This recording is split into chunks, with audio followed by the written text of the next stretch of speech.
with He-Man, with Skeletor, with Grayskull. I had all of that stuff. This is for me, right? I was hired by Mattel Television. I didn't pitch this to them. Mattel Television came to me and said, "We love what you did with the Green Arrow comics at DC and the Daredevil comics that you wrote at Marvel. We would like you to do that with He-Man and the Masters of the Universe."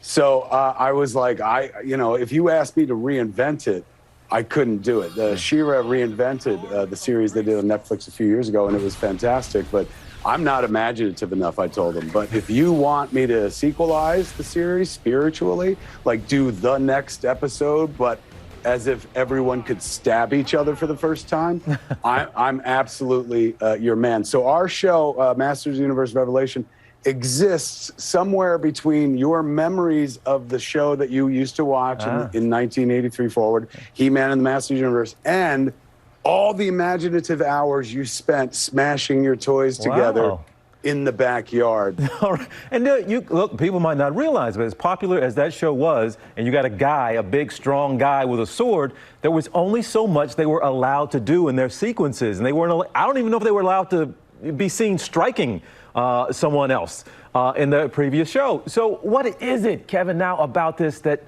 we just get chills as kids? What is the nostalgia about He-Man in particular that keeps us coming back and just putting that smile on our face, even as a 43-year-old man now? You know how it is. Like the older one gets, I don't care what kind of job you've got. And I've been very blessed in this life. You've been blessed. We got cool jobs, but at the end of the day, life doesn't get easier. It always gets harder. And so a moment to kind of kick back and be taken to a place when life was not just easy, but beautiful and promise and simple at the same time, it fuels a person. It can send you out into the present by kind of revisiting the past. It is just fantastic. I even watch those old episodes when I catch them on. They're streaming somewhere, and I still watch He-Man when I get a chance to. Last thing here, man, you're a busy dude. I got a book here of yours. Kevin Smith's Secret Stash, the definitive visual history.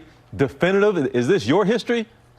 Yeah, it's a big old coffee table book. You could kill a human being with this book. It's so heavy if you drop it on their head. $65, man. Go figure. But it is packed to the gills. I did 20 hours of interviews, and then they also went and got everyone I worked with, and they wrote nice testimonials. But more importantly, it's filled with pictures, never before seen pictures, graphic pullouts and inserts. You know, people wrote like 100 to 200 word testimonials, like Kev's a good guy. Ben Affleck texted me, and he was like, they asked me for 100 words. I wrote 1,300. And so they had to create a pull-out booklet for Ben's dedication that you could pull out because we were so close to press. They only had room for like 100, 200 words. He gave them this much, so they're like, we'll create a whole booklet just for Good Will Hunting himself, or rather Good Will Hunting's friend. Okay.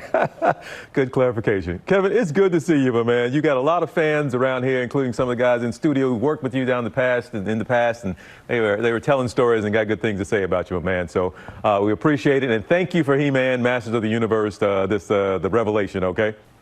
Thank you so much for letting us talk about it. All right, Kevin, good to see you, my man. And the Revelation, Masters of the Universe, Revelation Part 1 premieres today on Netflix.